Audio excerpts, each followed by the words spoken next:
বিশ্বনবীর সাহাবী যার নাম হলো হযরত আবু যর। ও আবু যর গফারি, আল্লাহর নবীর কন্যা খাতুনে জান্নাত হযরতে ফাতিমা রাদিয়াল্লাহু তাআলা আনহা ইন্তেকাল করলেন। বিশ্বনবী মেয়ে ডাক দিয়ে বললেন, স্বামী গো, আমার রাত্রিতে মরণ হবে, আমার জানাজা অল্প মানুষ দিয়ে আপনি করবেন, রাত্রি বেলায় জানাজা দিয়ে আমাকে কবরস্থ করবেন, আমার কবরের চিহ্ন আপনি রাখবেন না। হযরত খাতুনে জান্নাত ফাতিমা ইন্তেকাল করলেন। আল্লাহ নবীর জামাতা হযরত আলী রাত্রি বেলায় গোসলের ব্যবস্থা করা হলো। বিশ্ব নবীর সাহাবী হযরত আবু যর গিফারিকে খবর দেওয়া হলো কবরটা খনন করবার জন্য। কিন্তু কবরে যে লাশটা নিবি, খাটিয়া কিন্তু চারজন ধরতে হয়, সামনে 2 জন, পিছনে 2 জন, কিন্তু লাশ টানার মানুষ আছে 3 জন, আর একজন মানুষ নাই, আর একজন মানুষ নাই। হযরত আলী, হাসান আর হুসাইন, এই 3 জন। হাসান কান্দে মামা বলে, হুসাইন কান্দে মামা বলে, মা ও মা, তুমি তো বিদায় নিয়ে চলে গেলে মা, আমরা দুনো ভাই কারে মা বলে ডাক দিব? কে আমারে গোসল করবে, আমাদের কি খাওয়ায়া দিবে? হযরত ইমাম হাসান হুসাইন বাড়ির কবিরের উপরে গড়াগড়ি করে কান্দে। হযরত আলী ডাক দেয়া বলে, হাসান হুসাইন, ও হাসান হুসাইন, এমন ভাবে কান্না করে না বাবা, তোমাদের মা গেছে আর আমার বিবি চলে গেছে। মনকে শক্ত করো দুটো ভাই। হযরত আলী ইমাম হাসান হুসাইনের 2টি হাত ধরলেন, বুকের সঙ্গে জাপনি ধরে ডাক দেয়া বললেন, হাসান আর হুসাইন, আজ থেকে আমি হযরত আলী তোমাদের 2 ভাইয়ের জন্য, তোমাদের 2 ভাইয়ের জন্য আমি মা এবং বাবা হয়ে গেলাম। আওয়াজ দেখে একবার জোরে বলতে পারবেন মারহাবা? আলী চোখ দেয়া দর দর করে পানি বের হয়, বুকের ভিতর অনেক ব্যথা, কেমনে নিবে, কেমনে নিবি? হযরত আলী বললেন, হাসান হুসাইন তোমরা পিছনে ধরো, আমি আলী একাই সামনে ধরি, একাই সামনে ধরি। হঠাৎ করে আওয়াজ চলে যায়, কে যেন বলছে, আবু যর, হে আবু যর, আমার কলিজার টুকরা ফাতেমা ইন্তেকাল করেছে, হাসান হুসাইনের মা ইন্তেকাল করেছে অনেক কষ্ট করে। হযরত আলী ইমাম হাসান হুসাইন নিয়ে আসতেছে, যারে যা আবু যর, তাড়াতাড়ি। আমি বিশ্ব নবী বললাম, আমার কলিজার টুকরা ফাতেমার খাটিয়াটা তুমি ধরো, হাসান হুসাইনের সঙ্গে ধরো। আমি বিশ্ব নবী কিয়ামতের ময়দানে সকলের অগ্রভাগে তোমাকে সুপারিশ করে জান্নাতে নিয়ে যাব। এই সেই হযরত আবু যর গিফারি। হযরত আলী দাঁড়িয়ে গেছে, আবু যর, না না না, তুমি দাঁড়াইতে পারো না। আবু যর গিফারি ডাক দেয়া বললেন, না আলী ভাই, এই মুসলিম আব্দুল্লাহ বারবার বলতেছে আমার ভিতরে আল্লাহর ভয় আছে, আমরা যদি মুসলমান হয়ে আর এক মুসলমানকে বিশ্বাস না করি, তাহলে ইহুদি খ্রিস্টান কেমনে বিশ্বাস করে সম্পদ বাকি দিছে? আমরা বাংলাদেশের মানুষ, আমার দিক তাকান, বক্তব্য শুরুতেই বলি, কোরআন শুনতে ভালো লাগে কি লাগে না? একসাথে কথা বেটা সওয়াল যদি হন মরদ মানুষের মতো কথা বলবেন, আর যদি হিজরা টিজরা হন কথা বলার দরকার নাই। কথা বলেন ঠিক কিনা? হ্যাঁ, কোরআন শুনতে ভালো লাগে কি লাগে না? কোরআন দিয়ে নামাজ পড়ি কি পড়ি না? এ কোরআন দিয়ে নামাজ পড়তে ভালোবাসি। যে কোরআনে নামাজের ওয়াজ আছে ওই কোরআনে হজের ওয়াজ আছে না নাই? ওই হজও আমরা করতে খুব ভালোবাসি। ওই কোরআনে জাকাতের কথা আছে, আমরা অনেকে জাকাত দেই, অনেকে জাকাত দেই না, তবে দেওয়ার পক্ষে মোটামুটি আছে। ওই কোরআনে পর্দার বিধান, আবার ওই কোরআনে আকিমুদ্দিন, ওই কোরআনেই বলা হয়েছে দিন কায়েম করো। আমরা কোরআন দিয়ে নামাজ পড়তে ভালোবাসি, কোরআনের বক্তব্য হজ করতে ভালোবাসি, কোরআনের পক্ষে ভোট দিতে ওই মুহূর্তে আর থাকি। কথা কন না কে? এই যে এর নাম হলো থাকা। এর নাম কি? এর নাম হলো থাকা। কোরআনকে ভোট দিবেন কেমনি? কোরআন দিয়ে যারা রাষ্ট্র চালাতে চায়, বাংলাদেশ জামাত ইসলাম আল্লাহর জমিনে আল্লাহর দিন কায়েম করতে চায়, আপনি কোরআনের পক্ষে কেমনে থাকবেন? কোরআন দ্বারা যারা রাষ্ট্র পরিচালনা, কোরআন দ্বারা যারা রাষ্ট্র পরিচালনা করতে চায়, এ লোকেরা যখন ভোটে দাঁড়াবে তাদেরকে একটা একটা সিল মেরে ভোট দিয়ে সংসদে পাঠানোর ব্যবস্থা করার নাম হলো কোরআনের সাথে থাকা। আপনাদেরকে আমি বুঝাইতে পারছি? শুধু ক্লিয়ার না, অল ক্লিয়ার। ওই মুখের ভিতর বক্তব্য রেখে বক্তব্য দেওয়ার লোক বক্তা মিজানুর রহমান নাটোরি না। আগেও দিয়েছি, এখনো হবে। যতদিন বেঁচে থাকবো ততদিন কোরআন দিয়ে কথা হবে ইনশাআল্লাহ। তাতে গুলির অর্ডার কয়েক জায়গাত হয়েছে, আল্লাহ আমাকে বাঁচিয়ে রাখেছেন, এখনো আসি। যতদিন রাখবেন ততদিন কোরআন থেকেই কথা বলা হবে। কোন জালেমের রক্ত চক্ষুকে আমরা ভয় পাবো না। কতক্ষণ ঠিক কিনা মুসলমান? তাহলে আগামী সংসদ নির্বাচনে বাংলাদেশ জামাত ইসলাম আল্লাহর জমিনে আল্লাহর দিন কায়েম করতে চায়। এই কথা ডক্টর মিজানুর রহমান আজহারি বলছি। ও চাপায় নবাবগঞ্জের কাপিয়ার স্বামী হারুনুর রশিদের মাথা পাগলা হয়ে গেছে। ঠিক সবাই কন্যাকে পাগলা হয়ে গেছেন উল্টা পাল্টা। আচ্ছা, ডক্টর মিজানুর রহমান আজহারি কি চান্দাবাজি? চান্দা তোলে? তিনি বলতেছে মিজানুর রহমান আজহারি বাংলাদেশে এসে খাওয়ার জন্য আসছে। জোরে কন্যা নাউজুবিল্লাহ। কারণ দেখছে ওইখানে যে জামাত ইসলামের এমপি পদপ্রার্থী, ওনার আসনে জানেন কে আছে? বাংলাদেশ ইসলামী ছাত্র শিবিরের সাবেক কেন্দ্রীয় দায়িত্বশীল, সাবেক বর্ষিয়ান রাজনীতিবিদ, সাবেক সভাপতি জনাব জননেতা নুরুল ইসলাম বুলবুল ভাই। এজন্য জানে একটা একটা করে ভোট মারলে কোরআনের পক্ষেই মারবি, ওই জায়গায় আর ভোট পাবে না। তার কারণ এক ভাই আওয়ামী লীগের নেতা গোলাম রব্বানী, আর এক ভাই হলো বিএনপির নেতা হারুনুর রশিদ। আওয়ামী লীগের টাইমে হারুনুর রশিদ কয়বার জেল খাটছে? এবার কথা কন না কে? এই বিএনপির ভাইরা, তারেক জিয়া বাংলাদেশে নাই, বাংলাদেশে আসতেই পারতেছে না, এখনো সমস্যা আছে। খালেদা জিয়া জেল খাটলো, অথচ মির্জা ফখরুল ইসলাম কয়দিন জেল খাটছে? মির্জা আব্বাস কয়দিন জেল খাটছে? রুহুল কবির রিজভী কয়দিন জেল খাটছে? এগুলা বুঝতে হবে। আওয়ামী লীগের সাথে যারা আতাত করে চলছে, জোট নিয়ে চলছে, ওরা জেল খাটে নাই, আর যারাই বিরোধিতা করছে তাদের জেলখানার ভিতর ঢুকছে। এলা বোঝা লাগবে ভাই, না বুঝলে হবি না। আল্লাহর কালাম কোরআন,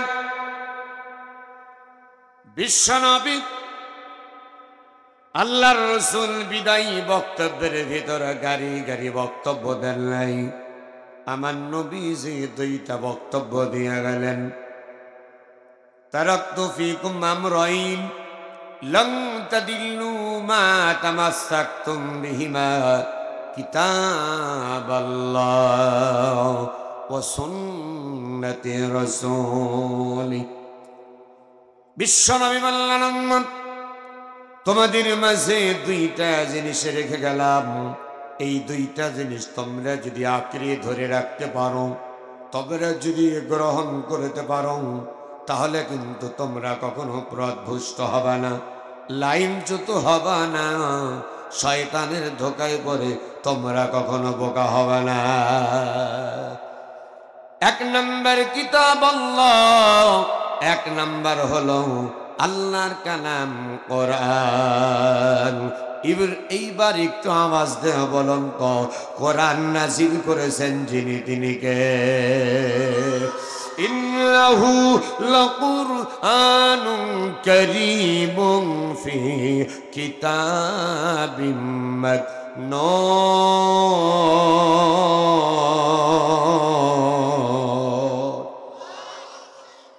আল্লাহর বান্দা হবে যারা আল্লাহু আকবার বলে তাকবীর দিবে তারা, আল্লাহু আকবার বলবে যারা, প্রকৃত পক্ষে ইমানদার মুসলমান হতে পারবে তারা।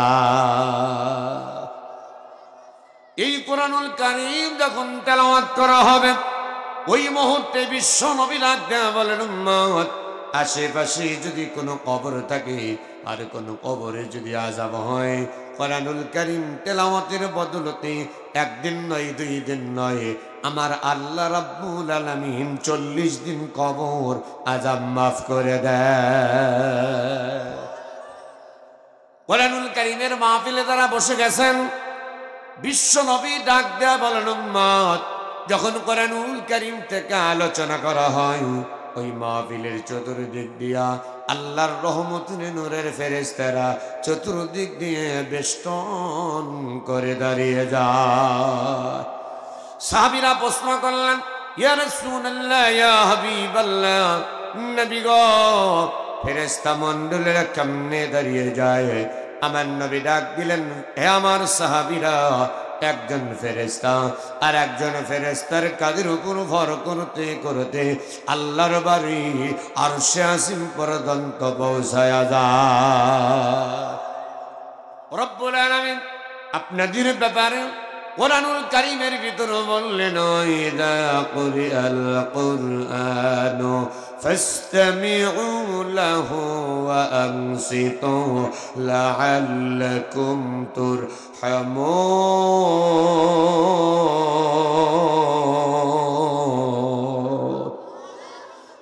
রব্বুল আলামিন বললেন, যখন কোরআনুল কারীম থেকে আলোচনা করা হয়, ওই মুহূর্তে তোমাদের জন্য শর্ত থাকবে 2টা।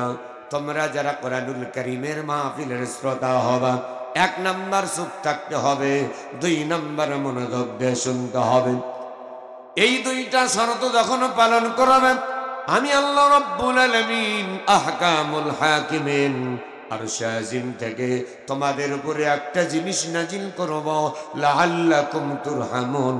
আমি আল্লাহ খুশি হয়ে তোমাদের উপর আমার কাছে রহমত নাজিল করতে থাকব। একটু জোরে কোন।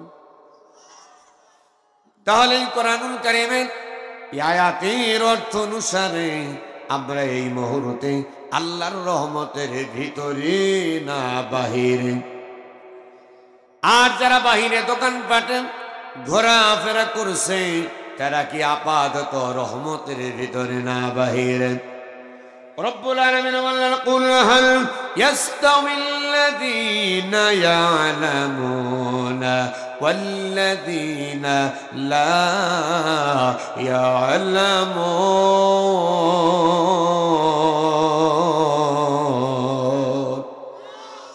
আল্লাহ রাব্বুল আলামিন বললেন, 4 চোখ আছে আর 4 চোখ নাই, শিক্ষিত ব্যক্তি আর মূর্খ ব্যক্তি, এই 2 দল কখনো এক হতে পারে। যারা কোরআনুল কারীমের মাহফিলে এসেছেন আর যারা এখনো মাহফিলে আসেন নাই, এই 2 দল কখনো এক হতে পারে। মুসলমানেরা নামে বান্দা, ভেরি গুড, মনোযোগ। আপনি যেখানে আপনার মনটাকেও কিন্তু রাখতে হবে, সেখানে যেখানে চুলকানি সেখানেই মাখতে হবে ঢোল কোম্পানি। ডান হাতে যদি চুলকানি হয়, আপনি আমি যদি বাম হাতে চুলকানির ঔষধ মাখি, বলুন তো দাদু ভাই, চুলকানি বাড়বে না সারবে? অতএব আপনি যেখানে আপনার মনটাকেও রাখতে হবে, সেখানে মুসলমানেরা নামে বান্দা, ভেরি গুড, বৎকারেরা হাসরের দিন গেট আউট, গেট আউট। আল্লাহ রাব্বুল আলামিন কোরআনুল কারীমের ভিতর অন্য আয়াতের ভিতর রব্বুল আলামিন বললেন, ইন্নাল্লাযীনা আমানু ওয়া আমিলুস সালিহাতি কানাত লাহুম জান্নাতুল ফিরদাউসি নুজুলা।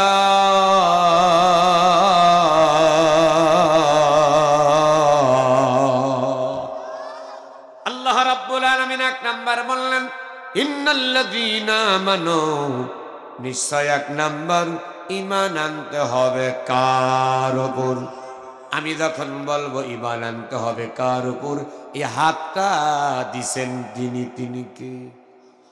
আল্লাহর পক্ষে হাত তুলবে না জয় বাংলা জয় জিয়ার পক্ষে হাত তুলবে? জোরে বলেন মাশাআল্লাহ।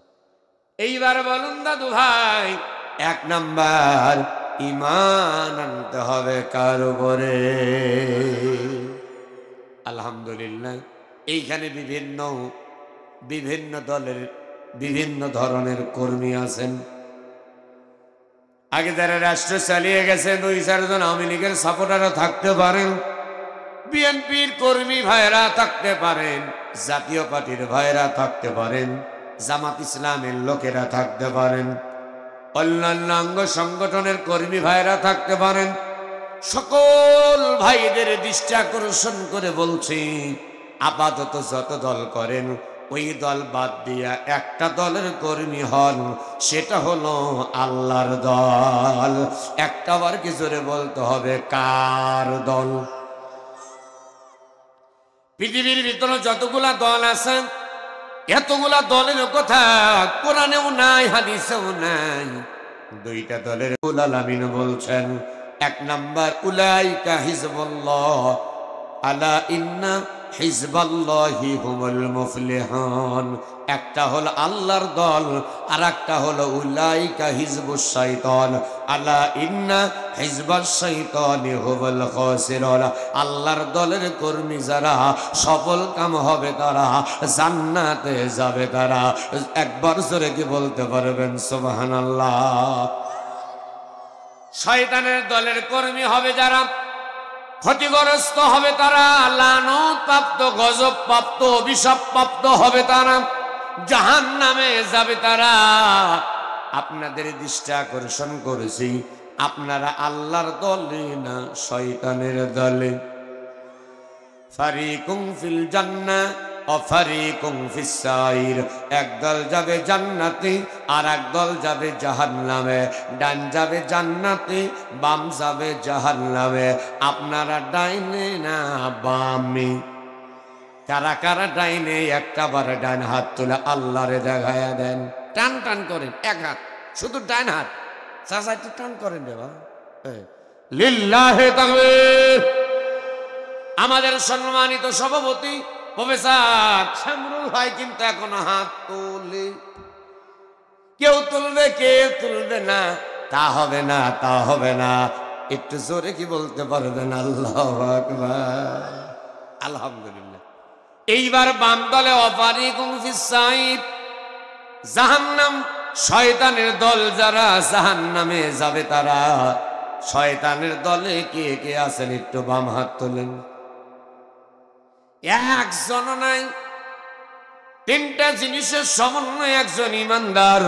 1 নাম্বার মুখে স্বীকার করা, 2 নাম্বার অন্তরে বিশ্বাস করা, 3 নাম্বার হলো কাজে পরিণত করা।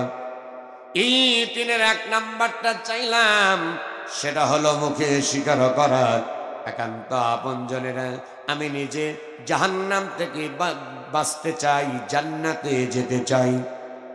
এই কারণে কোন পথে জান্নাত, কোন পথে জাহান্নাম, একটুখানি আপনাদেরকে নিয়ে সামনের দিকে আগাবো।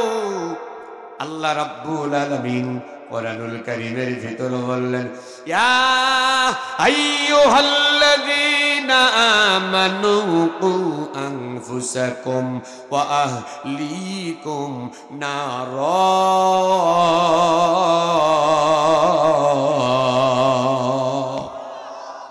ইয়া আইয়ুহাল্লাযীনা আমানু, হে ইমানদার ব্যক্তিরা, কু আনফুসাকুম, নিজেরা জাহান্নামে নিজেরা বাঁচো। আমরা বললাম কিস থেকে বাঁচবো, কিসের থেকে বাঁচবো? রব্বুল আলামিন আয়াতে বললেন, ফি নারি জাহান্নামা খালিদিনা ফিহা আবাদান আবাদা। ফি নারি জাহান্নাম, ওই জাহান্নামের দাউদাওয়াতের আগুন থেকে বাঁচো। যে জাহান্নামের আযাব শুরু আছে, শেষ হবে। একসাথে বলে হবে, শেষ হবে না। এই জন্য রব্বুল আলামিন বললেন, নিজে জাহান্নামের আগুন থেকে বাঁচো, তারপরে তোমার আহাল পরিবার, আত্মীয় স্বজন, গ্রামবাসী, মহল্লাবাসী, ইউনিয়নবাসী, দেশবাসী, সকলকে জাহান্নামের দাউদাও করা আগুন থেকে বাঁচাও ঘোষণা কর। এইবার বলুন, কোরআনে কি কোনো রাজনীতি আছে? এই যে দুইজন চাচা ঝাঁকাইছে নাই। এইবার বলুন, আর একবার বলছি, কোরআনে কি কোনো রাজনীতি আছে?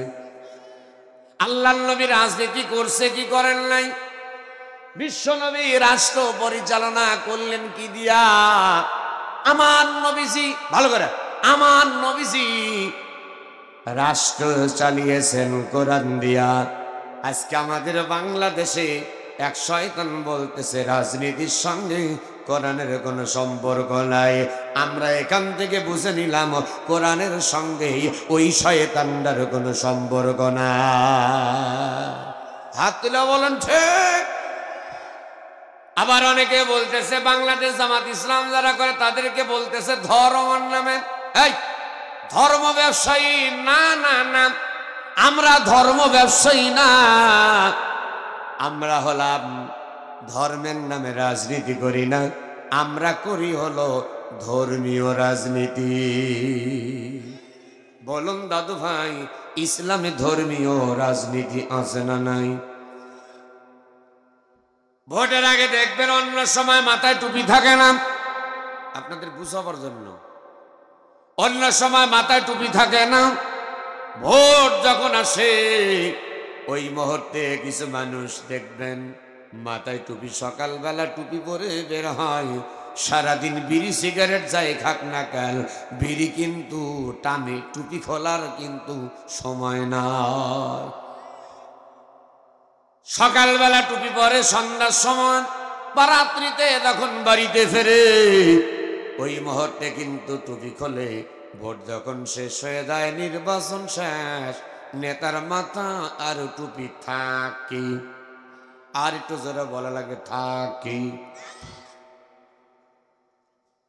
আর আমরা যারা ধর্মীয় রাজনীতি শোনেন, ধর্মের নামে ওরা রাজনীতি করে, যখন ভোট আসে ধর্মের পোশাক হলো টুপি, ধর্মীয় কথা হলো কোরআন হাদিসের কথা, ধর্মের ব্যাপারে হলো নামাজ। কোন কোন সময় এক ওয়াক্ত নামাজ 2 বার হয়। জোহরের নামাজ আহলে হাদিস মসজিদে পড়ছে একটার সময়, আমার দিক তাকান, আহলে হাদিস মসজিদে নামাজ পড়েছে একটার সময়।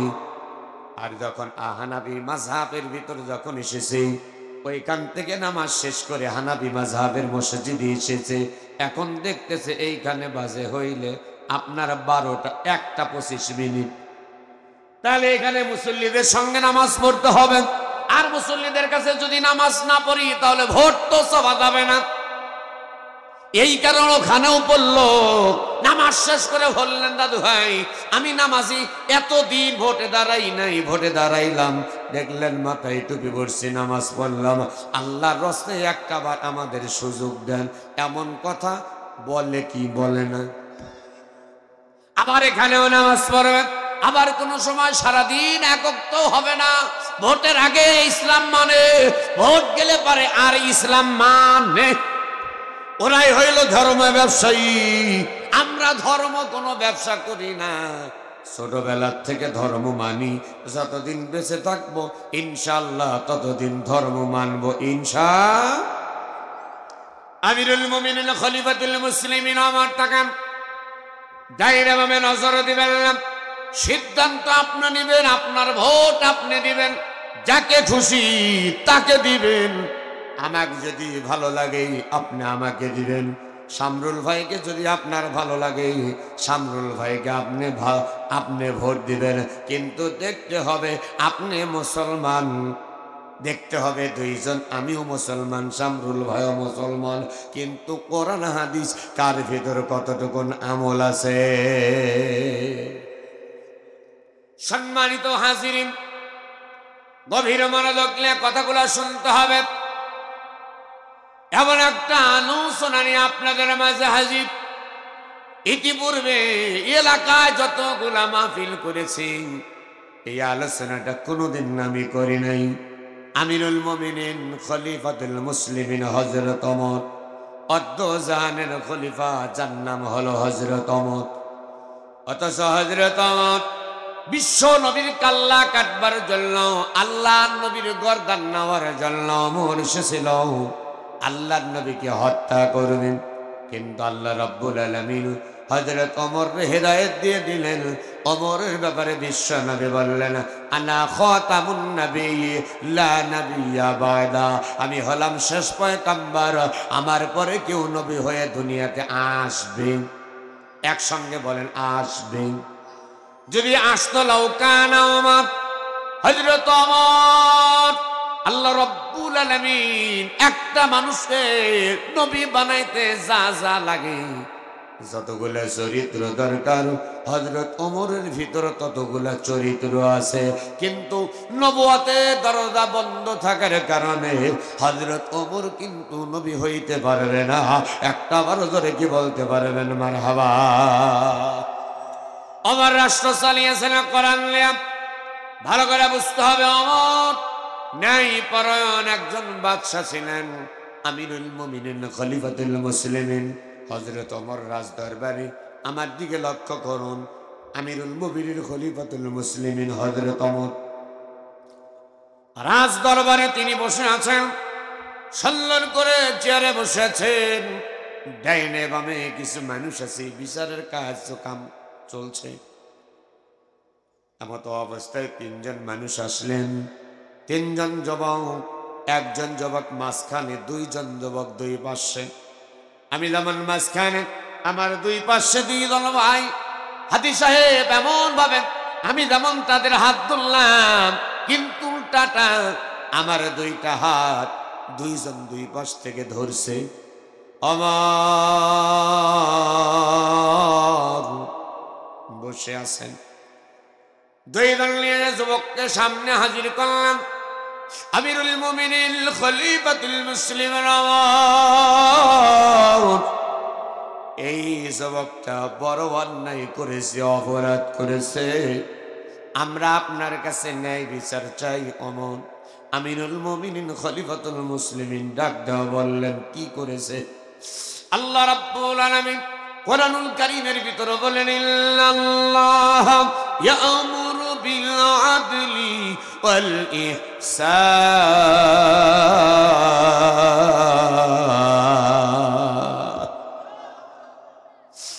চোখে পানি রাখতে পারবেন না বাবা। হযরত ওমর ডাক দেয়া বললেন, যুবক দয় কি হয়েছে বলো বলো। এইবার বলতেছেন, এই যুবকের মুখে আপনি শোনেন এই যুবকটা কি করছে। যুবক ডাক দেয়া বললেন, আমিরুল মুমিনিন খলিফাতুল মুসলিমিন, আমার নাম হলো আব্দুল্লাহ। কি নাম? আমার নাম হলো আব্দুল্লাহ। এই মদিনা শহর থেকে 300 কিলোমিটার দূরে আমার বাড়ি। আমি ব্যবসার জন্য মদিনা শহরে আসতেছিলাম। বাড়ি থেকে যখন বের হলাম, ওই মুহূর্তে আমার কাছে অন্য কিচ্ছু নাই, আমার কাছে কিছু নাই, শুধুমাত্র একটা মাত্র আমার ঘোড়া আছে। ঘোড়ার উপর সওয়ার হয়ে মা বাবার কাছ থেকে আমি যখন বিদায় নিয়ে নিলাম, ইয়া আমিরুল মুমিনিন খলিফাতুল মুসলিমিন ওমর, আমি যখন বের হলাম, চলতে চলতে গেলাম, তো কয়েকদিন হয়ে গেল অতিবাহিত। আমার চোখে যখন ঘুম এসে গেছে, আমি সুন্দর করে ঘোড়াটা ব্রেক মারলাম। একটা গাছের সঙ্গে আমি ঘোড়াটা যখন বাঁধলাম, আমার এই ঘোড়াটা যখন বেঁধে দিলাম, আমি ঘুমিয়ে গেছি। ঘুম থেকে উঠে সরে হলো দুইটা তাকান, কিতাবের ভিতরে দুই রকম এসেছে। একটার বর্ণনা এসেছে ঘোড়া, আর একটার বর্ণনা হলো উট। উট বলেন আর ঘোড়া বলেন। এই ঘোড়াটা অথবা উটটা যখন বেঁধে যুবক আব্দুল্লাহ ডাক দেয়া বললেন, আমিরুল মুমিনিন, আমি তখন ঘুমিয়ে গেছি। ঘুম থেকে অনেক সময় পর উঠলাম, এবারে দেখি আমার উট না। ডাইরে ভাবে আমি খোঁজ খবরে নিলাম। খোঁজাখুঁজি করতে করতে দেখি পাশে একটা খেজুরের বাগান রয়েছে, ছোট্ট চারার বাগান, খেজুরের একটা চারা বাগান। ওই চারার বাগানের পাশে আমার উটটা অথবা আমার ঘোড়াটা ওই জায়গায় শুয়ে আছে। আমি কাছে গেলাম। আমি কাছে যাওয়ার পরে লক্ষ্য করে দেখি আমার উটটার কপালের এই জায়গায় ফুটো, গায়ে ক্ষত হয়ে রক্ত বের হচ্ছে, রক্ত বের হচ্ছে। আমার উটটার উঠতে পারে না। আমার সামনে আমার উটটা ধাপ পারতে পারতে হাত পা নাড়াইতে নাড়াইতে মারা গেল। আমি উঠতে বাঁচাইতে পারলাম না। আমি আমার অন্তরের ভিতরে খুব কষ্ট পেয়ে গেলাম।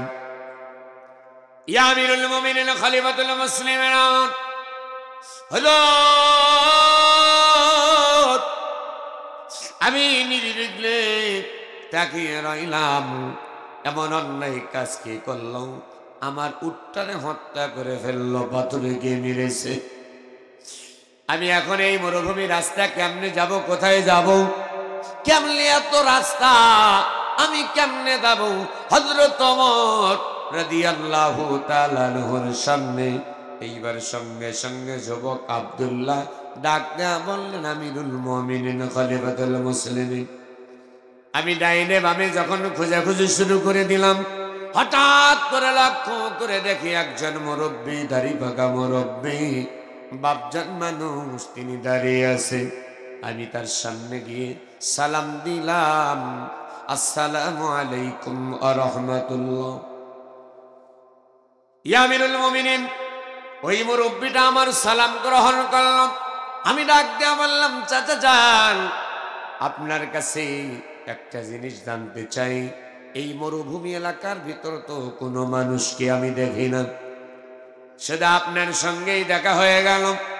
আমি যুবক অমুক এলাকা থেকে এসেছি, আমি যাব মদিনা শহরে, ব্যবসার কাজে বের হয়েছি। কিন্তু প্রতিমধ্যে আমার একটু জরুরত ছাড়ার জন্য, ঘুমের জন্য আমি উটটা বেঁধে আমি একটু ঘুমিয়েছিলাম। ঘুম থেকে ওঠার পরে দেখি আমার উটটা কে যেন আঘাত করছে পাথর দিয়া, আমার উটটা মারা গেছে। আমিরুল মুমিনিন খলিফাতুল মুসলিমিন আমার ওই মুহূর্তে যুবক ডাক দেয়া বলল, হুজুর, আমি চাচাকে এমন কথা বললাম। আমার ওই মুরব্বী চাচা একটু মুচকি হাসি দিয়ে বললেন, তুমি উটের মালিক, অথচ উটকে তুমি ঠিক মতো বাঁধতে পারো না, রাখতে পারো না। একটা উট তুমি দেখে রাখতে পারো না, আর একজনের আবাদে কেন অন্যায় করি? আমি বললাম, চাচা কেন, কি হয়েছে? বলে, তোমার উট, তুমি ঘুমিয়ে গেছো, গাছের সঙ্গে বেঁধে তুমি ঘুমিয়ে পড়ছ। দড়িটা যেভাবেই হোক খুলে গেছে, হাতটা ধরে নিয়ে গেলেন, আমার এদিকে তাকান, হাতটা ধরে নিয়ে গেলেন বাগানের দিকে, খেজুরের চারার বাগান। এই বাগানে নেওয়ার সঙ্গে সঙ্গে এইবার দেখে বলতেছে, যুবক আব্দুল্লাহ, এই দেখো আমার খেজুরের চারার বাগানটা তোমার উটটা খেয়ে খেয়ে কি করছে, নষ্ট করে দিয়েছে। আমার এতগুলা খেজুরের গাছ তোমার উট যখন নষ্ট করছে, ডাইনে আমি কোনো মানুষরা আমি দেখি নাই, ডাকাডাকি করেছি, কোনোভাবেই কোনো মানুষের সন্ধান পাই নাই। আমার আমি রাগান্বিত হয়ে গিয়েছি। আমার হাতের ভিতরে একটা পাথরের সামনে যখন ছিল, ওই পাথরটা আমি হাতের ভিতরে নিয়ে একটু আস্তে নয়, জোরে করেই উটকে তাড়ানোর উদ্দেশ্যে, উটকে মারার উদ্দেশ্য নয়, উটকে তাড়ানোর উদ্দেশ্যে আমি যখন মেরেছি, উটের কপালে লেগে, চোখের সামনে লেগে রক্ত বের হচ্ছে, উটটা জমিনের ভিতরে পড়ে গেছে। তোমার উটটা আমি মেরেছি, তবে প্রকাশ থাকে তোমার উট আমি হত্যা করবার জন্য, কিন্তু আমি পাথর মারি নাই, আমি পাথরটা মেরেছি উটটারে তাড়িয়ে দেওয়ার জন্য। কিন্তু যে কোনো ভাবেই জোরে লেগে অন্য জায়গায় লাগার কারণে তোমার উটটা মারা গেছে। যুবক আব্দুল্লাহ রক্ত গরম, একটু দাদু ভাই বলুন তো যুবকদের রক্ত নরম না গরম? আর একটু জোরে বলুন, নরম না গরম? যুবকদের রক্ত গরম। আপনারা জুলাই আগস্টে দেখেছেন স্বৈরাচারী খুনি হাসিনা বাংলাদেশের মানুষের উপর যত জুলুম নির্যাতন স্টিমরোলার চালিয়েছে। বিএনপি, জামাত ইসলাম, ছাত্র শিবির, যুবদল, ছাত্র দল করলে পারে, এক কথা আওয়ামী লীগ না করলে পারে, বাড়িতে কিন্তু ঘুম পাড়তে দিত না। হাত তুলে বলেন, জোরে বলেন। হামলা করত, মামলা করত, জেল জুলুম করত, আবাদ ফসল কিন্তু নষ্ট করে দিয়েছে। আমাদের নেতৃবৃন্দ যারা, তাদেরকে ফাঁসির ঝুলিয়ে কিন্তু হত্যা করেছে। এই যুবকেরা সেই রংপুরের বীর সৈনিক আবু সাইদ। আরে এত সুন্দর সুন্দর কথা বলতেন আবু সাইদ। সে আবু সাইদটা বুকটা আগায়া দিল। জালিমদের বুকে, জালিমদের অন্তরের ভিতরে একটু দয়াও লাগে নাই, মায়াও লাগে নাই। শহীদ আবু সাইদকে তারা কিন্তু গুলি করা হত্যা করে ফেলল। মীর মুগ্ধ সহকারে 2000 উপর ছাত্র সমাজকে হত্যা করলো। 76 বছরের বুড়ি, 76 বছরের বুড়ি খুনি হাসিনা। নিজের জীবনের মায়া আছে, আর এই যুবক ছাত্র ছাত্রীদের বুঝি জানের মায়া না। আমার ভাইরা তাদেরকে হত্যা করলো। যুবকরাও প্রতিজ্ঞা করেছিলেন, মরেছি যখন মরবো, দেশকে স্বাধীন করেই ছাড়বো ইনশাআল্লাহ। কথা বলেন ঠিক কিনা মুসলমান?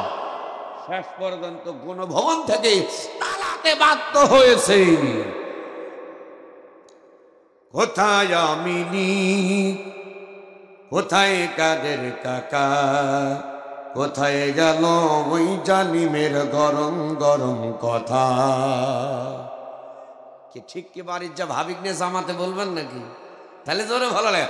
কোথায় আমিনি, কোথায় কাদের কাকা, কোথায় গেল ওই জালিমের গরম গরম কথা? খেলা হবে, খেলা হবে, খেলা হবে, খেলা হবে বলে কাকা গেল পালাইয়া। আল্লাহ তোমার দরবারে হাজার শুকরিয়া, জোরে আল্লাহ তোমার দরবারে হাজার শুকরিয়া। খুনি হাসিনা পালাইছে মোদির কোলে গিয়া। আল্লাহর মার, দুনিয়ার মার, আল্লাহ আমল ধরা ধরেছে। হাসিনা সহকারে ও চালান পাতি যা আছে সবগুলা পালাতে বাধ্য হয়েছে। তারপরে দেখেন রাগ হচ্ছে, আলেমদের ফাঁসি দিয়ে মারছে, তখন তোমাদের মন খারাপ হয় নাই। আর এখন তোমাদের হাসিনার নামে কথা বললে মন খারাপ হয়। হাসিনা যেমন শয়তান, ডাইনি ব্যক্তি, তার সব বেশি খারাপ ওর পক্ষ।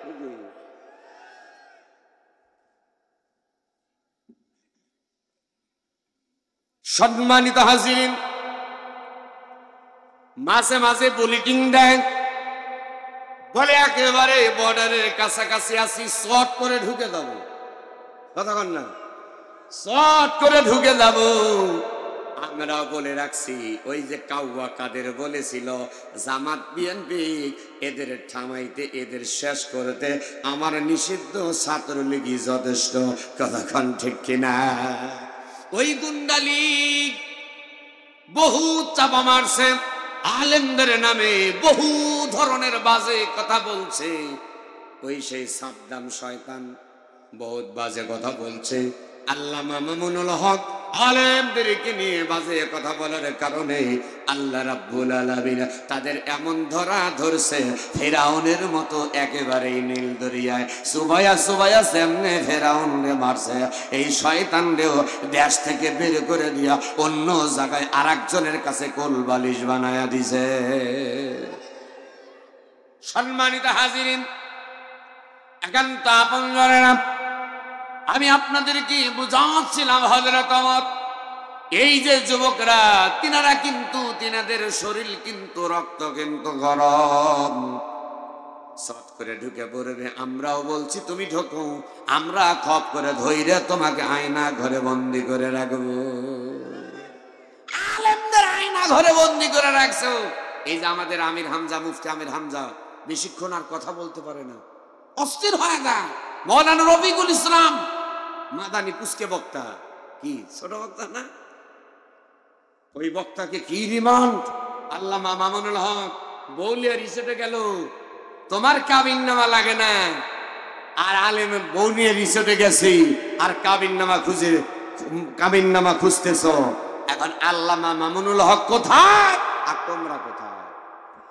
জোরে কন্যা খা ডাইনে বাবা তাকাবেন, ঠিক বলবে না, মনে করবেন ওইটার ভিতরে একটু ভেজাল আছে। ওই শয়তান শামীম ওসমান 70 থেকে 72 রাকাত তাহাজ্জুদের নামাজ পড়ে জানোয়ার। তাহাজ্জুদের নামাজ কয় রাকাত এটাই জানে না, নিম্নে 4, 8, 12 রাকাত ঊর্ধ্বে, আর ওপরে তো 70 থেকে 72। দেখছেন? সাবধান, এখনো যারা আছেন আপনাদের দৃষ্টি আকর্ষণ করছি, এখনো তওবা করে আল্লাহর কালাম কোরআনের পক্ষে চলে আসেন, নইলে বিপদ আরো সামনে আছে, আরো সামনে আছে। কি দরকার ছিল এই যে 32 না 36, আপনারা কি 32 না 36-এ কথা কন বোঝেন? 32 36 বোঝেন? 32 36 বুঝবেন না তো, তার কারণ হলো ওই যে পালিয়ে গেছে, গায়ে গেছে, আর বাসুররা মাঝে মাঝে হাম্বা হাম্বা করে, কথা কয় না রে, মাঝে মাঝে হাম্বা হাম্বা করে লাভ নাই। আওয়ামী লীগের সেই ছাত্রলীগের সাদ্দাম বলছে পৃথিবীর ইতিহাসে কোন প্রধান দলের প্রধানকে পালিয়ে যেতে দেখি নাই। আপনি পালায় গেছেন ভারত থেকে, আমাদের মাঝে মাঝে বলতেছেন এই কর্মসূচি ওই কর্মসূচি পালন করো। আপনি সামনে আসেন, আপনি সামনে যাবেন, আমরা পিছনে আছি। তাছাড়া ভারত থেকে কর্মসূচি বাংলাদেশে পালন করতে বলবেন, আপাতত ছাত্রলীগ করবে না। দেখেন না আপনারা ভিডিও দেখেন না, ভাইরাল হয়ে গেছে। পাগল হয়ে যাবে না। ওখান থেকে উস্কানিমূলক ছাত্রদের ব্যাপারে উস্কানিমূলক বক্তব্য দিলেন, আয়না ঘর পেয়ে গেল ছেলেরা। এবার সেই 32 নম্বর সেই বঙ্গবন্ধুর বাড়ি এখন নিচতলা দেখতেছে, ওরে গোডাউন রে গোডাউন, যে অবস্থা, ওই জায়গা আয়না ঘর আর একটা পাওয়া গেছে। শেখ মুজিবুরের মূর্তি, বৈষম্য বিরোধী ছাত্র আন্দোলন যারা করেছে তারা তখন ভাঙে নাই 32 নম্বর বাড়ি, কিন্তু এই দিন কেন ভাঙলেন? আগুন দিয়ে পুড়িয়ে সরকার করে দিয়েছে। 32 হলো শেখ মুজিবুর রহমানের বাড়ি, অর্থাৎ শেখ হাসিনার বাবার বাড়ি, বাবার ঘর। আর 36 হলো এই যুবকেরা 36 দিন বুকের তাজা রক্ত ঢেলে দিয়ে বাংলার জমিনে যারা নতুন করে জুলাই আগস্টে গণঅভ্যুত্থানে আন্দোলন করে যারা রাষ্ট্রকে সুন্দর কাঠামো ভাবে স্বাধীনতা ফিরিয়ে এনেছেন, একেই বলে 36। এই 36 যদি না হতো, বিএনপির ভাইরা আপনারা বেশি বেশি নামাজ পড়েন, আল্লাহ শুকরিয়া আদায় করবেন, খালেদা জিয়া জেল থেকে মুক্তি পান, আপনারা বাইর করতে পারতেন না।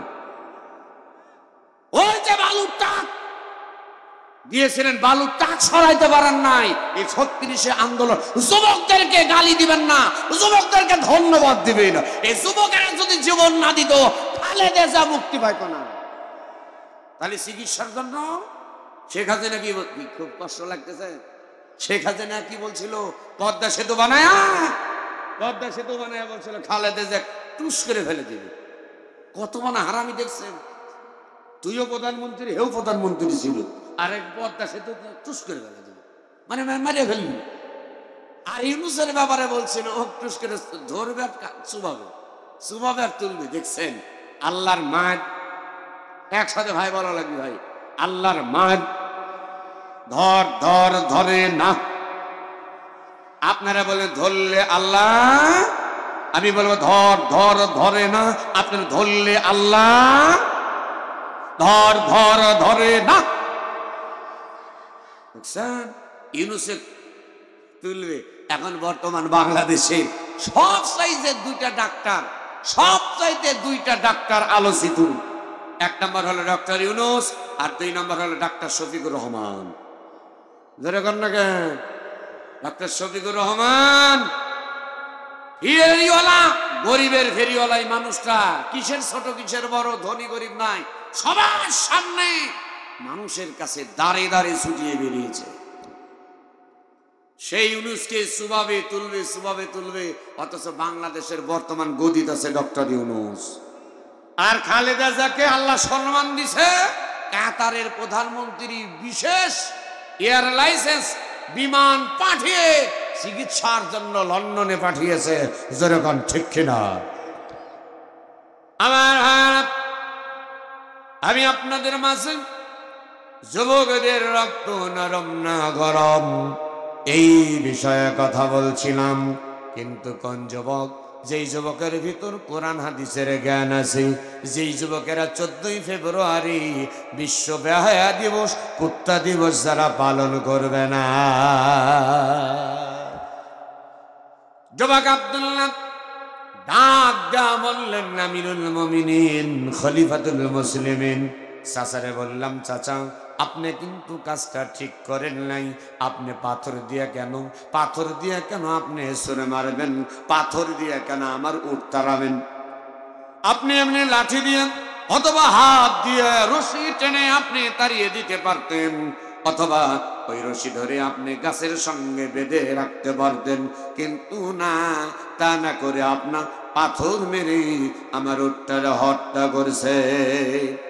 ওই চাচা বললেন, না যুবক, আমি হত্যার জন্য করি নাই। কিন্তু যুবক বলে, না না, আপনার মনের ভিতর শয়তানি আছে, আপনার মনের ভিতর খারাপই আছে। ইয়া আমিরুল মুমিনিন খলিফাতুল মুসলিমিন,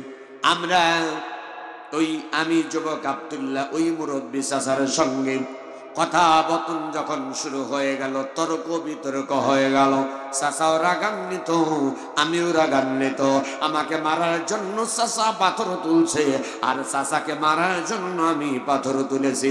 চাচা পাথর মারছে, কিন্তু আমার গায়ে লাগে নাই, আমি পাথর মেরেছি। এই 2 যুবক ভাই, তাদের আব্বা অর্থাৎ ওই চাচার মাথায় পাথরে লেগে আমার ওই চাচাটা রক্তাক্ত হয়ে পড়ে গেছে। বাঁচানোর চেষ্টা করেছি, পারি নাই। ওই মুরব্বীকে আমি যুবক আব্দুল্লাহ হত্যা করেছি।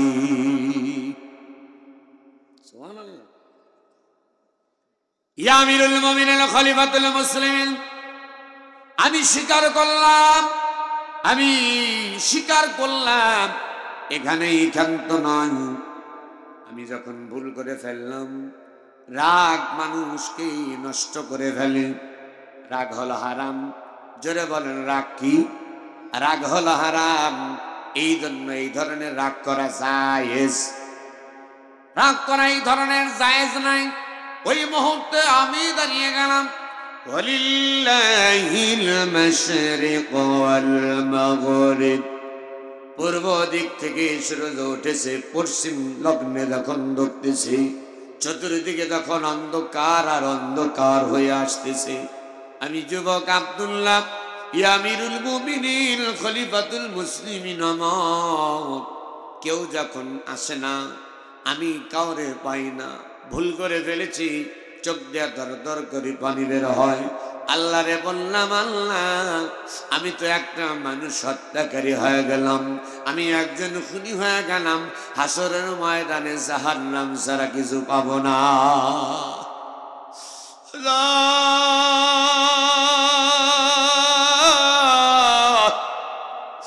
ধর ধর করে আমার চোখ দিয়ে পানি বের হয়।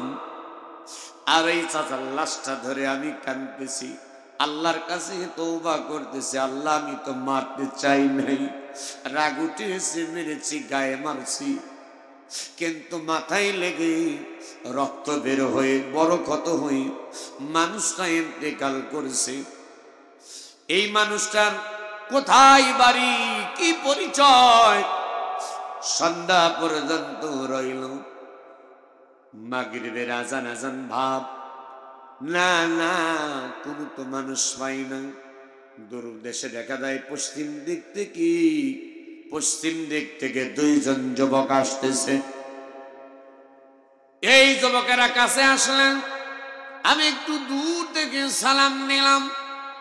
এই দুইজন ভাই কাছে যখন আসলো, আমার মনের ভিতরে যদি খারাপই থাকতো, আমি যদি আল্লাহরে ভয় না করতাম, তাহলে কিন্তু আমি এই চাচাকে হত্যা করেছি। আমার পাথরের আঘাতে চাচা মারা গেছে। আমি যদি নিজে ইচ্ছা করতাম, লাশটাকে রেখে কিন্তু আমি পালিয়ে যেতে পারতাম। ইয়া আমিরুল মুমিনিন খলিফাতুল মুসলিমিন, আমি লাশটা রেখে পালিয়ে যাই নাই। এই লাশের মালিক যারা, এই চাচার প্রতিবেশী আত্মীয় স্বজন যারা, ফ্যামিলির লোক যারা, তাদের খোঁজার জন্য আমি কিন্তু দাঁড়িয়েছিলাম। আমিরুল মুমিনিন খলিফাতুল মুসলিমিন হযরত ওমর সব কথাগুলা শুনছে। এই যুবকেরা আব্দুল্লাহরে ডাক বললেন, যুবক কি হয়েছে বলো বলো। যুবক আব্দুল্লাহ সব ঘটনা যখন খুলে বলল, যুবক রে, আপনারা হলেন দুইজন ভাই, আপনার বাবাকে আমি মারতে চাই নাই। তর্ক বিতর্ক শুরু হয়েছিল এই কারণ, আমি দূর থেকে এসেছি, জানি কোনে আমার খাবার দাবার নাই, ঘুম নাই। আমি এত দূর রাস্তা, মরুভূমির রাস্তা, আমি কেমনে এমনি হেঁটে হেঁটে যাব? উট ছাড়া মরুভূমি বালুর ভিতরে কিন্তু মানুষ চলাচল করতে পারবে না, ওই মানুষটা কিন্তু অচল হয়ে যাবে। এই কারণে স্বাভাবিক একটু রাগ হয়েছিল। আপনার বাবা আমার উটটাকে হত্যা করেছেন। আমি বলেছি তিনি যদি একটু চুপ থাকতেন তাহলে কিন্তু আর সমস্যা হতো না। তিনি উড়ে গেছে, আমারে মারার জন্য পাথর তুলছে, আমিও পাথর তুলেছি।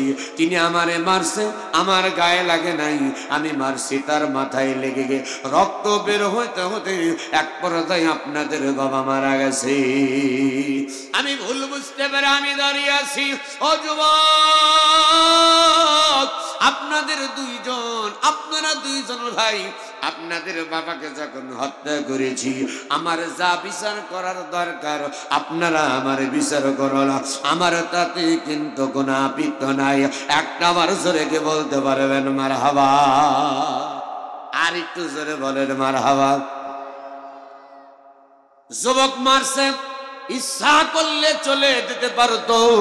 বলুন তো দাদু ভাই, আমাদের বাংলাদেশ যদি হয়, মানুষ হত্যা করে ধরা পড়ে অস্ত্র সহকারে, তারপরেও বলে আমি খুন করি নাই, যেরকম ঠিক কিনা?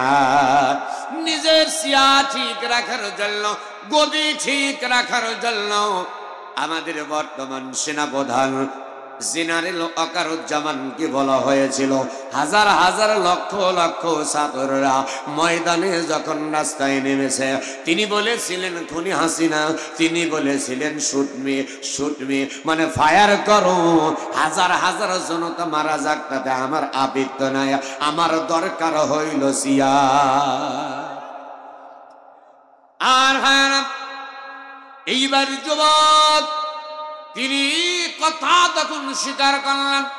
আমিরুল মুমিনিন খলিফাতুল মুসলিমিন, আপনারা কি রাগ করতেছেন? শেষ করে দিব, আর একটু চলবে? কারা কারা? ওরে বাবা, লিল্লাহে তাকবীর! না না, সারা রাত নয়, অল্প সময়ের ভিতর ইনশাআল্লাহ আলোচনা ইতি টানবো। সামনের দিকে অগ্রসর হন আমিরুল মুমিনিন খলিফাতুল মুসলিমিন হযরত ওমর রাজ দরবারে। বিচার যখন শুরু হয়ে গেল, এবার ওমর জিজ্ঞেস করলেন, যুবক আব্দুল্লাহ, তুমি কি আসলে হত্যা করেছো? এইবার যুবক আব্দুল্লাহ ডাক দেয়া বললেন, হুজুর আমি সত্যি বলছি, এই যুবক দুইজনের আব্বাকে আমি আব্দুল্লাহ হত্যা করেছি। আসামি নিজে যদি স্বীকার করে তাহলে কি আর কোনো সাক্ষীর দরকার আছে? সবাই বলা লাগবে, তাছাড়া ওয়াজ বন্ধ। সাক্ষী থাকার, আসামি নিজেই যদি জবানবন্দিতে স্বীকার করে আমি খুন করেছি, ওই খুনের তদন্তের জন্য আর কি কোনো সাক্ষীর দরকার আছে? আর সাক্ষীর দরকার নাই। আপনার উপরে আসে, উঠি, ঠান্ডা ঠান্ডা আসে, চেয়ার ফাঁকা আছে, আসেন আসেন, আরে আসেন ভাই। তো ওই তাই ভালোবাসা বুঝলেন না? আচ্ছা, লিল্লাহে তাকবীর। হযরত ওমর একবার, দুইবার, তিনবার যখন বললেন তাকান, আপনারা যারা বিবাহ করেছেন বিবাহের সময় কবুল কয়বার বলছেন? যারা বললেন না তারা কি বিয়ে করেন নাই?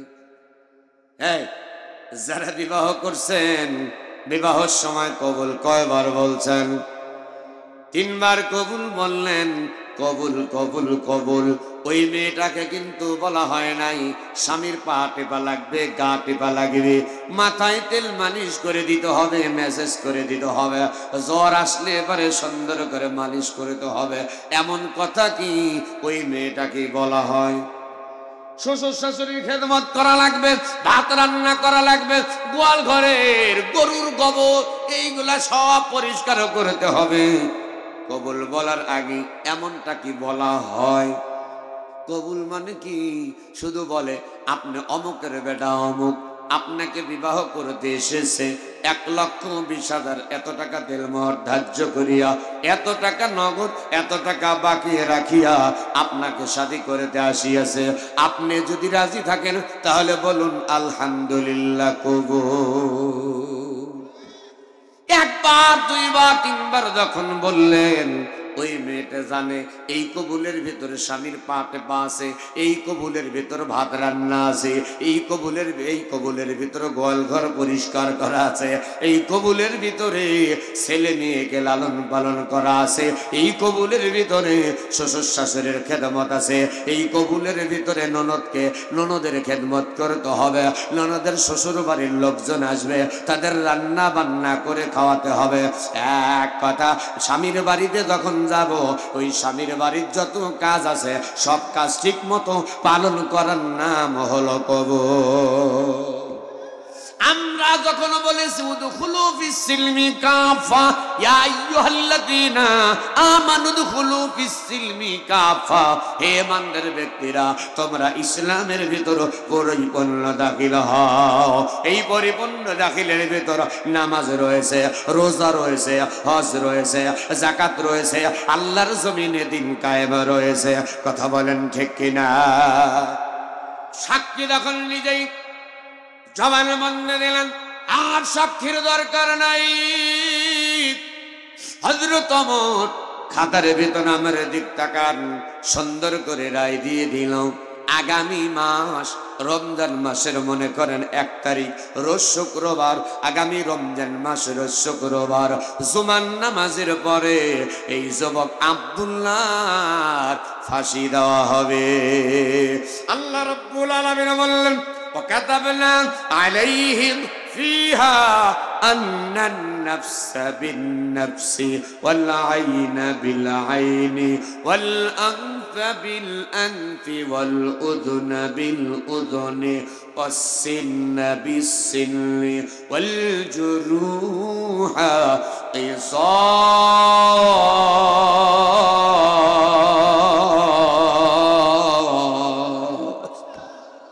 রব্বুল আলামিন বললেন, হাতের বদলে হাত, কেউ যদি অন্যায় ভাবে কারো হাত নষ্ট করে দেয় তাহলে হাতের বদলে হাত, পায়ের বদলে পা, কানের বদলে কান, নাকের বদলে নাক, চোখের বদলে চোখ, দাঁতের বদলে দাঁত, হত্যার বদলে হত্যা ঘোষণা কর। আমি যখন বলবো হত্যার বদলে হত্যা, ঘোষণাকার হাত এতটুকুন তুলি এমন ভাবে বলবেন আল্লাহর হত্যার বদলে হত্যা, ঘোষণাকার। আলহামদুলিল্লাহ, আল্লাহর ঘোষণা। এই বিচারগুলো হবে কখন?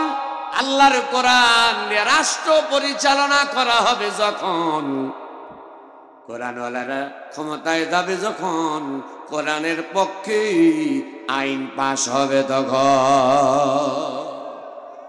হযরত ডাক দিয়া বললেন, ঠিক আছে, আগামীতে রমজান মাসের 1 তারিখ শুক্রবার যুবক আব্দুল্লাহর ফাঁসি দেওয়া হবে।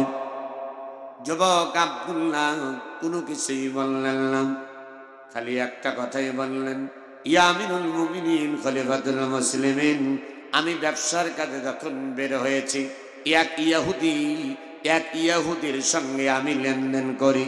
আমার টাকা পয়সা কম, ইয়াহুদি আমাকে কিছু মাল দিয়েছিল আর বলেছিল কোনো টাকা পয়সা লাগবে না, তোমার যখন সময় হবে তুমি যখন দিতে পারবা ওই মুহূর্তে তোমার ওই টাকাটা তুমি দিয়ে যাও, আমার কাছে তুমি দিয়ে যাবা, তোমাকে আমি বাকিতে মাল দিয়ে দিলাম। শুধু একটা কথা বলেছিল, তোমার নাম আব্দুল্লাহ, বিশ্বনবীর আব্বার নাম হলো আব্দুল্লাহ। কোন মুসলমান সিটার বাটপার হইতে পারে না। আওয়াজ দিয়ে জোরে কি বলতে পারবেন মারহাবা? ইয়া আমিরুল মুমিনিন খলিফাতুল মুসলিমিন, এখন আমি যদি ওই ইহুদি পাওনা টাকা যদি না দিই, আমার এই জায়গায় যদি মরণ হয়, আমি তো আসামি, খুনের আসামি হয়ে গেছি, আমাকে তো ফাঁসিতে ঝুলতে হবে। তাহলে ওই ইহুদি ব্যক্তি আমাকে যেই বিশ্বাস করে বাকি দিয়েছে, ইহুদি তো টাকা পাবে না। আর একজন আমি আব্দুল্লাহর কারণে সারা বিশ্বের মুসলমানদেরকে বলবে মুসলমানেরাই বেয়াদব, মুসলমানেরাই হইল বরখেলাপ করে, মুসলমান মানেই সিটার, টাকার সম্পদ নিয়ে আর সম্পদ টাকা পরিশোধ করে না। আমিরুল মুমিনিন খলিফাতুল মুসলিমিন, আমার বাড়িতে যেতে লাগবে 15 দিন, আসতে লাগবে 15 দিন। আমি আপনার কাছে 1 মাসের ছুটি চাই। একবার জোরে কি বলতে পারবেন মারহাবা? আর একটু জোরে কোন মারহাবা? বলুন তো দাদু ভাই, এই যে যারা ফাঁসিতে ঝুলিয়েছে, আল্লামা দুল হোসেন সাইদিকে রায় দিয়েছিলেন যেই কালামানিক জনগণ গণতন্ত্রে সরকার তখন হাসিনা পালিয়ে গেছে, ওই বর্ডার দিয়ে যখন কালামানিক পালাইতে চায়, এইটা হলো কলার পাতা, একটা সেরা শার্ট, একবারে সেরা শার্ট আর সেরা একটা প্যান্ট পরে কালামানিক যখন কলার পাতার বিছানায় শুয়ে পালাইতে চায়, জনগণ এমন ধরা ধরছে, জনগণের হাত থেকে বাঁচতে পারে নাই। আদালতে তোলার সময় এই যুবকেরা এমন মারি দেওয়া দিছে, কালামানিকের বিচি কণ্ঠ ফাটাইয়া দিছে। জোরে বলেন ঠিক কিনা?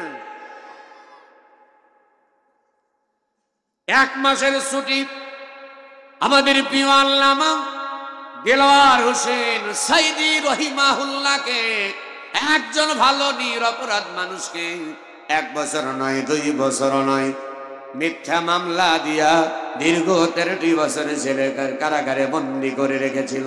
ওইখান থেকে হাসপাতালে নিয়ে ইনজেকশনের সিরিজের ভিতরে বিষ প্রয়োগ করে আল্লামা সাইদিকে যারা হত্যা করছে, ইনশাআল্লাহ এই বাংলার জমিনে তাদের বিচার করা হবে। এক বেটা বেটিকেও কিন্তু ছাড়া দেওয়া হবে না। কথা বলেন ঠিক কিনা? আল্লামা সাইদি হত্যার বিচার চান কি চান না? আরো জোরে বলেন, চান কি চান না? কে কে চান? দুটি হাত আমি দেখতে চাই। লিল্লাহে তাকবীর।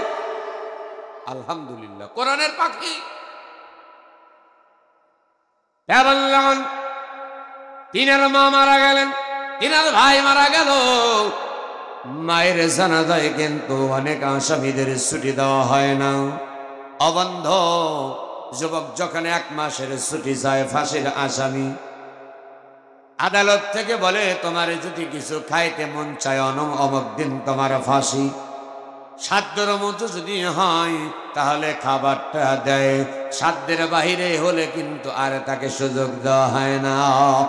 যুবক 1 মাসের যখন ছুটি চেয়েছেন, আমার ডাক দেয়া বললেন, না না, আমি তোমারে ছুটি দিতে পারবো না, তুমি আসামি, ফাঁসির আসামি, তোমারে কিন্তু ছুটি দেওয়া হবে না।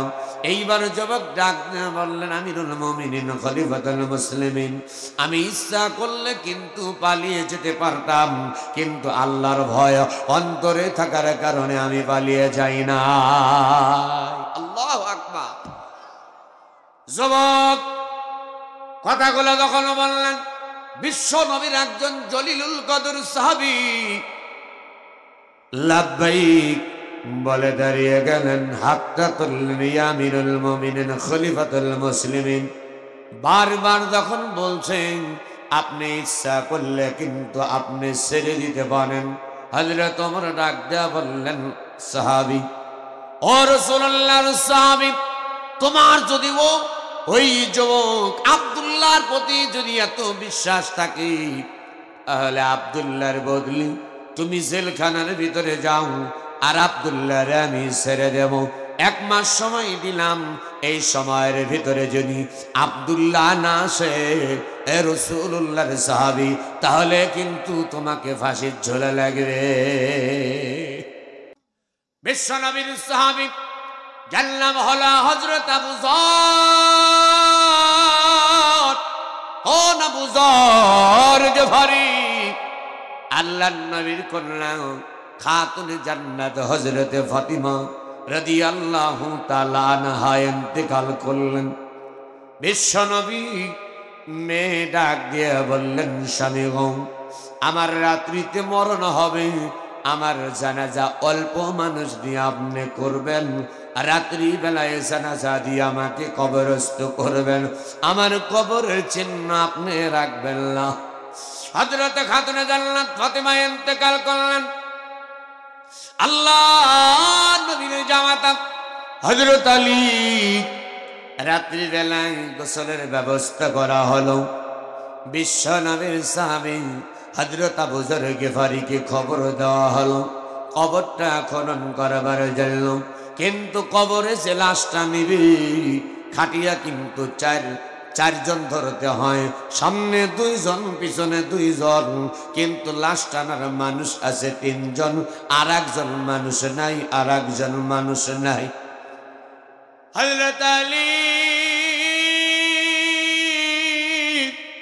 হাসান আর হুসাইন, এই 3 জন। হাসান কান্দে মামা বলে, হুসাইন কান্দে মামা বলে, মা, ও মা, তুমি তো বিদায় নিয়ে চলে গেলে মা, আমরা দুনো ভাই কারে মা বলে ডাক দিব? কে আমারে গোসল করবে, আমাদের কি খাওয়ায়া দিবে? হযরত ইমাম হাসান হুসাইন বাড়ির কবিরের উপরে গড়াগড়ি করে কান্দে।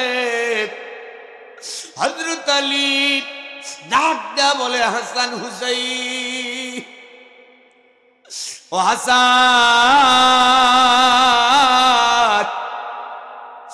হুসাইন, এমন ভাবে কান্না করে না বাবা, তোমাদের মা গেছে আর আমার বিবি চলে গেছে। মনকে শক্ত করো দুটো ভাই।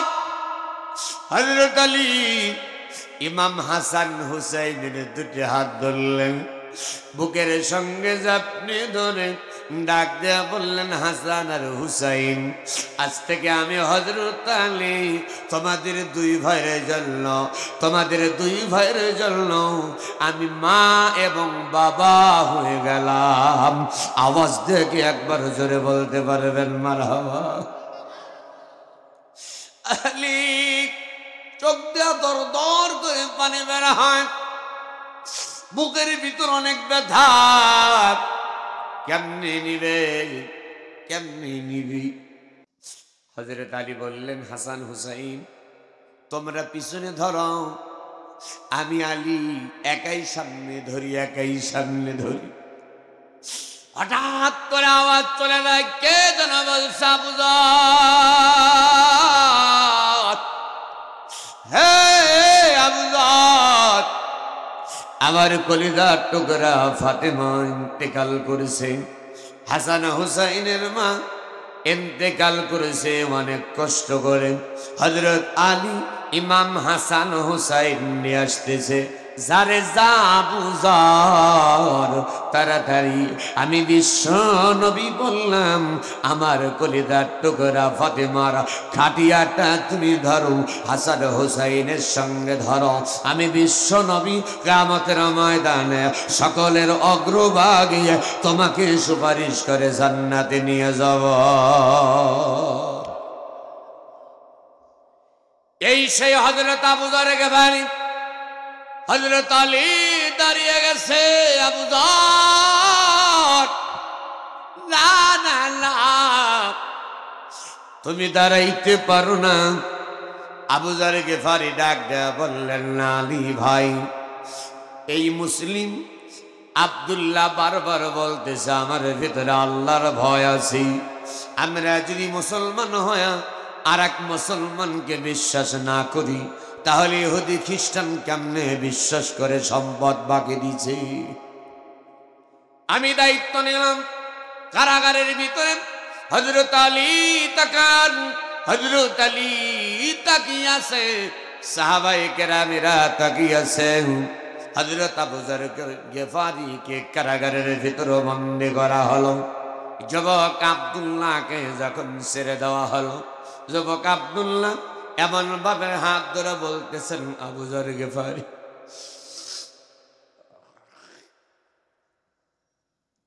ও রাসূলুল্লাহর সাহাবী,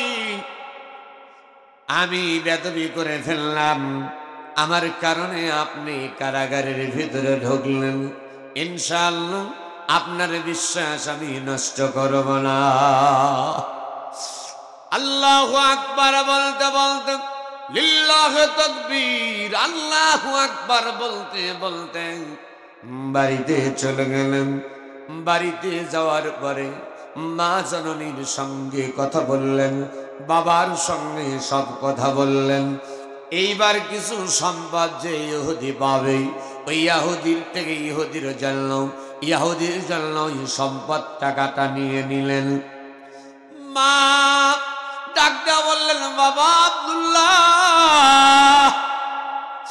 তোমারে আর আমি পাবো না।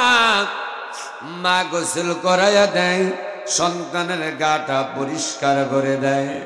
মা কান্দে, সন্তান কান্দে। আব্দুল্লাহ ডাক দেয়া বলে, মা আমি আর জীবনেও কোনোদিন মা বলে ডাকতে পারবো না। বিদায়ের সময় মা বাবা হাউমাউ করে গড়াগড়ি করে কাঁদলেন। যুবক আব্দুল্লাহ 15 দিন পর তখন রওনা হয়ে গেল। ওই টাকাটা নিয়ে ইহুদির কাছে যখন চলে গেলেন, টাকা জমা দিয়ে এইদিকে তখন রওনা হয়ে গেল। একটু দেরি, জুমার নামাজের আজান হয়ে গেল। হাইয়া আলাস সালাহ, হাইয়া আলাল ফালাহ। নামাজ যখন শেষ, কিন্তু চতুর্দিকে মানুষ সবাই দাঁড়িয়ে আছেন। যুবক আব্দুল্লাহ হত্যার বদলে হত্যা হবে, ফাঁসির ঝুলানো হবে। আর আব্দুল্লাহ এখনো আসে নাই। আব্দুল্লাহর পরিবর্তে রাসূলুল্লাহর জলিলুল কদর সাহাবী হযরত আবু যর গিফারি, আবু যর গিফারিকে ফাঁসির ঝুলানো হবে। সব একেবারেই ঠিকঠাক, চুল যখন রেডি, হযরত আবু যর গিফারি রাদিয়াল্লাহু তাআলা আনহু জানা হলো। হযরত আবু যর হাসতেছেন, শুলের উপর হযরত আবু যরকে তুললেন। এইবার যখন মাথাটা সুন্দর করে ঢেকে দিলেন, চোখ বন্ধ করে দিলেন। স্বাভাবিকভাবে আমাদের বাংলাদেশে যেমন ফাঁসি দেওয়া হয়, মুখমণ্ডলটা বন্ধ করে দেওয়া হয় একটা কালো কাপড় দিয়া, যাতে ভয় না পায়, কষ্ট না পায়, অন্যভাবে যেন চিৎকার না মারতে পারে। এই জন্য তাকে কেমনে ফাঁসি দেওয়া হবে ওইটা যেন দেখতে না পারে। হযরত আবু যর গিফারি রাদিয়াল্লাহু তাআলা আনহুকে এবার হচ্ছে, আর মনে করেন এই ফাঁসি যে দিবে তক্তার উপর কাঠের উপর তোলা হলো, সামনে রশি, মাথায় যখন কাপড় দিছি, শুলটায় যখন দড়িটা যখন এমন ভাবে গলার ভিতরে দিয়ে দিছে, এখন শুধু ওয়ার্ডার বাকি আছে, টান মারো, টান মারলে পানি পায়ের তল থেকে যেই কাঠটা তক্তাটা থাকবে, চেয়ার থাকবে, ওইটা সরে পড়ে যাবে, ঝুলতে থাকবে, রশিটা নিঃশ্বাস বন্ধ করে মারা যাবে। বিশ্বনবীর সাহাবী হযরত আবু যর গিফারী রাদিয়াল্লাহু তাআলা আনহুর পক্ষে হযরত আলী দাঁড়িয়ে যায়, আমিরুল মুমিনিন খলিফাতুল মুসলিমিন, একটুখানি সময় দেন, একটুখানি সময় দেন। ওমর বললেন, না না, সবার জন্য আইন একরকম, আবু যরের জন্য আর এক রকম হবে না। এই ফাঁসিতে এই জায়গায় যদি আমি ওমরের ছেলেও হতো, আমি ওমর একটা সেকেন্ড দেরি করতাম না। একবার জোরে কি বলতে পারবেন আল্লাহু আকবার? এইবার অর্ডার তখন টান যখন দিয়ে দিবে, অর্ডার হয়ে গেল, চতুর্দিকে বাতাস শুরু হয়ে গেল, অন্ধকার, বালু যখন উঠতেছে, মানুষের চোখে মুখে যখন যাচ্ছে, ওই দিক থেকে যুবক আব্দুল্লাহ আল্লাহরে বলতেছে, আল্লাহ আমার তো দেরি হয়ে গেছে। হযরত ওমরকে ডাক দিতেছেন, ওমর আমি যুবক আব্দুল্লাহ আসতেছি, আবু যর গিফারীকে আপনি ফাঁসির কাস্টে ঝুলাবেন না, ঝুলাবেন না। ও আল্লাহ, তুমি তো সব পারো, আমার এই ডাকের আওয়াজ হযরত ওমরের কানের ভিতরে পৌঁছায়া দাও। মুহূর্তের ভিতরে এই ডাকের আওয়াজ হযরত ওমরের কানে আমার আল্লাহ কুদরতি ভাবে পৌঁছায়া দিছে। একটা বার দুটি হাত তুলে জোরে কি বলতে পারবেন মারহাবা? এরপরে যুবক আব্দুল্লাহ আর হযরত আবু যর গিফারীর কি হবে একটুখানি জানার দরকার আছে না না? এর নাম হলো ন্যায় বিচার। ইসলাম যদি কায়েম হয়, এই বাংলাদেশে কোরআন দিয়া বিচার করা হবে। আর বাংলাদেশ জামাত ইসলামের মানুষ চায় ইনসাফ ভিত্তিক সমাজ পরিচালনা, আল্লাহর জমিনে দিন কায়েম হবে, কোরআন হাদিস দিয়া বিচার হবে, বাপ দাদার কোনো মন্ত্রতন্ত্র দিয়া রাষ্ট্র পরিচালনা করা হবে। আরো জোরে বলেন হবে। আমি যুবক আসামি আব্দুল্লাহ বলতেছি, আমি যুবক আসামি আব্দুল্লাহ বলতেছি, কথাগুলা কানে টাস টাস করে আওয়াজ বাজতেছে। একবার জোরে কি বলতে পারবেন মারহাবা? হযরত ওমর ডাক দিয়া বললেন, হে জল্লাদ থেমে যাও, থেমে যাও। হযরত ওমরের সামনে যুবক আব্দুল্লাহ যখন চলে আসলেন, ডাক দেয়া বললেন, আমিরুল মুমিনিন খলিফাতুল মুসলিমিন, এই যে আমি হাজির হয়ে গেছি। আল্লাহর নবীর পিয়ারা সাহাবী আবু যর গিফারীকে শুলের কাছ থেকে নামান, আমার উঠায়া দেন, আমারে ফাঁসি ঝুলায়া হত্যার বদলে হত্যা আল্লাহর কোরআনের বিচার কার্যকারী করে। হযরত আবু যর গিফারী রাদিয়াল্লাহু তাআলা আনহুকে ফাঁসির কাছ থেকে সেই শুল থেকে নামানো হলো। এবারে যুবক আব্দুল্লাহকে হাত বাঁধলেন, পা বেঁধে, যখন এবার তাকে যখন টানানো হবে, ফাঁসিতে ঝুলানো হবে, মাথার উপরে মুখ দিয়া কাপড়টা দিয়ে দিয়েছে। সবাই যখন তাকিয়ে আছে হযরত ওমরের অপেক্ষায়, ওমর শুধু আসতে দিবে, টান দাও, শোল টান হয়ে যাবে, লাশ হয়ে যাবে। এমন তো অবস্থায় ওমর হাতটা তুলবে, রেডি হয়ে গেছে। সঙ্গে সঙ্গে যেই দুই যুবক বাবার হত্যার বিচারে চেয়েছিলেন আমিরুল মুমিনিন খলিফাতুল মুসলিমিন হযরত ওমরের কাছে, ওই দুইজন যুবক ডাক দেয়া বললেন, আমিরুল মুমিনিন খলিফাতুল মুসলিমিন ওমর, এই যুবকের ভিতর আল্লাহর ভয় আছে। আমরা দেখতে পেলাম আসলে এদের ভেতরে আল্লাহর ভয় আছে।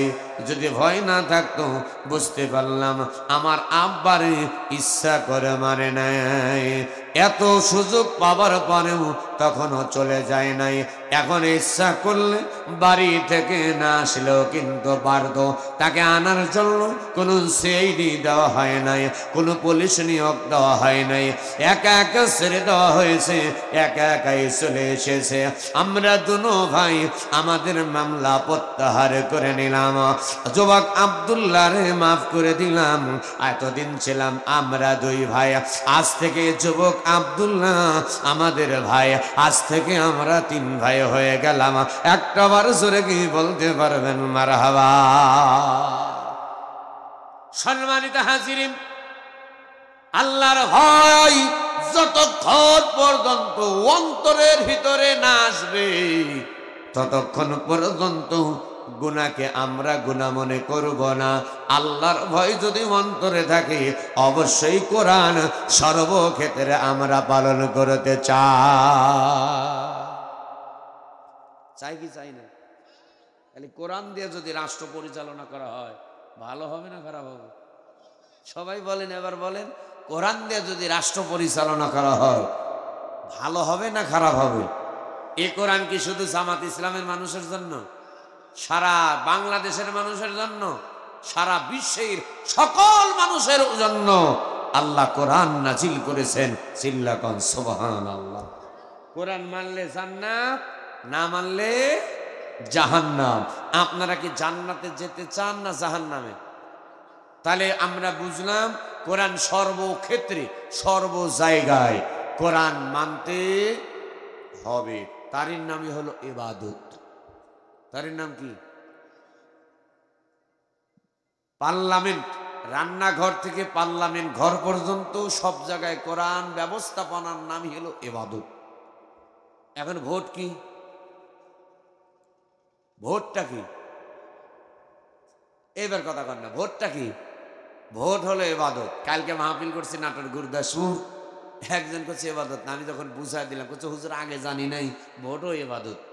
এতে আমার শামরুল ভাইকে যদি ভোট দেন, মাইয়াশফা শাফাআতান হাসানাতান ইয়াকুল্লাহু নাসিবুম মিনহা ওয়া মাইয়াশফা শাফাআতান সাইয়্যাতান ইয়াকুল্লাহু কিফলুম মিনহা। শামরুল ভাইকে ভোট দিয়ে আমরা এমপি বানাইলাম। উনি যত ভালো কাজ করবে আমার আপনার আমল নামায় অটোমেটিক ভালো কাজের সওয়াব আসবে। সুবহানাল্লাহ বলবেন না? তাহলে ভোটটা কি? ইবাদত।